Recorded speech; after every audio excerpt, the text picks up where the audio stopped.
అని అప్డేట్ చేసుకున్నా నీ నుంచి నాకు మెసేజ్ వచ్చింది. చూసుకో.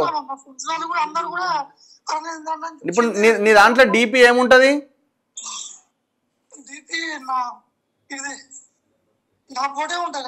వెంకటేశ్వర స్వామి బొమ్మ ఉందా? నీ దాని నుంచే వచ్చింది. మరి చూడు, మరి నీ ఫోన్ ఏమన్నా అటు ఇటు అయిందేమో. ఏమని? ఇట్లా వచ్చింది నీ సెల్ నుంచి ఇట్లా వాట్సాప్ వచ్చింది బాబు, నాకేమైనా పెట్టిండు పెడితే ఏం చేసిన అది వస్తుంది, నాది కూడా మొత్తం సిమ్ మొత్తం బ్లాక్ అయిపోయింది. ఫోన్ రాకుండా ఫోటోలు గీటోలు నెంబర్లు అన్నీ పోయినాయి. ఓరే అమ్మ, ఇప్పుడు నీ దాంట్లో కాంటాక్ట్ ఉన్నట్టున్నది మాకు వచ్చింది. అదే అదే నాకు మా ఫ్రెండ్ కూడా పెట్టిండు.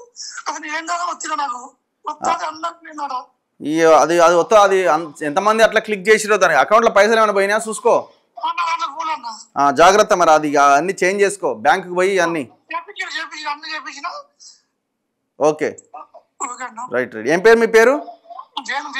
Venu. Okay brother, thank you. Thank you. ఎవరో పాపం నేను అప్పుడు ఛానల్ పెట్టినప్పుడు ఇది చేసిండట. ఆయన కాంటాక్ట్లో ఆయన ఏదో క్లిక్ చేసినట్టున్నాడు. ఒకసారి ఆయనకు మెసేజ్ వచ్చింది. ఆయన క్లిక్ చేయగానే ఆయన గ్రూప్స్ అవన్నీ, ఇప్పుడు ఎగ్జాంపుల్ ఇది పర్ఫెక్ట్ ప్రత్యక్షంగా మనకు కనిపిస్తుంది కదా. ఆయన కాంటాక్ట్స్, ఆయన ఎవరెవరైతే ఫోన్ నెంబర్లు సేవ్ చేసుకున్నా అందరికి పోయింది ఆయన నెంబర్ నుంచి.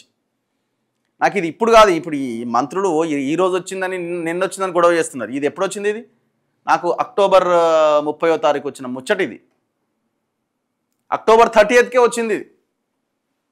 సో అందుకే చాలా జాగ్రత్తగా ఉండండి.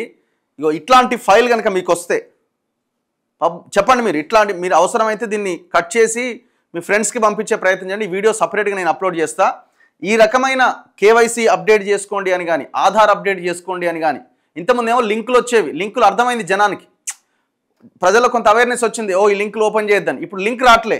ఏకంగా ఇది ఒక ప్యాకేజ్ కిట్ లాగా వస్తున్నది. ఏపీకే ఫైల్ అంటారు దీన్ని. పీడిఎఫ్ ఫైల్ లాగా వస్తున్నది. సో అది క్లిక్ చేస్తే మీ కాంటాక్ట్స్, మీ ఫొటోస్ మొత్తం వాడి చేతిలోకి వెళ్ళిపోతుంది.